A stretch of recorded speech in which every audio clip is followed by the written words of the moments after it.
कोकणात जसे अनेक निसर्ग चमत्कार आहेत, तसेच एक अगदी वेगळं मंदिर बघण्यासारखं आहे.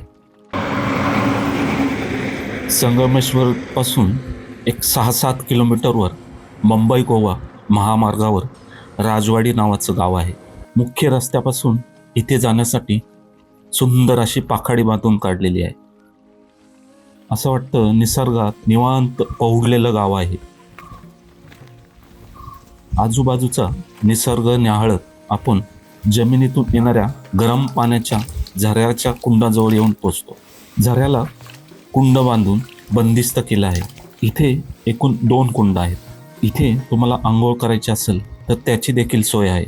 आश्चर्याची गोष्ट म्हणजे पहिल्या कुंडात थोडे गरम पाणी, तर दुसऱ्या कुंडात त्याहून गरम पाणी.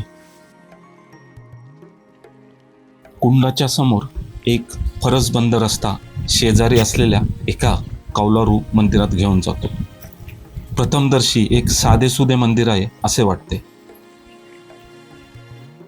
मंदिराला मोठे प्रशस्त असे आवार आहे.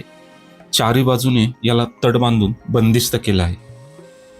मंदिराच्या पूर्वेकडील बाजूस उंच आणि अतिशय देखणी अशी दीपमाळ दिसते.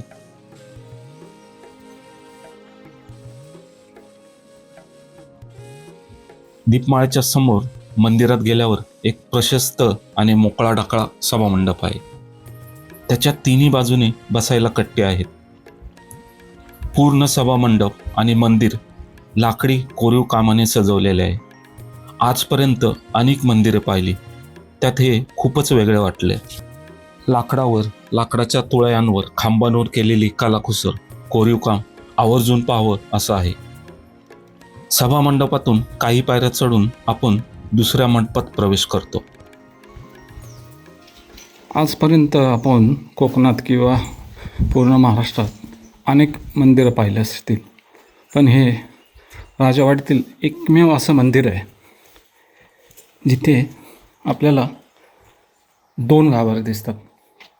खालच्या गाभाऱ्यात महादेवाची पिंडी आहे आणि वरच्या गाभाऱ्यात श्री गणेशाची मूर्ती आहे. आजूबाजूला गर्द झाडी, एक नीरव शांतता, त्यात अनेक विविध पक्ष्यांचे आवाज.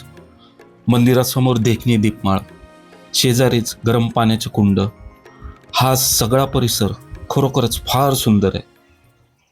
कधीतरी पौर्णिमेच्या रात्री या नितांत शांत सुंदर परिसरात राहायला यावं अशी खूप इच्छा झाली.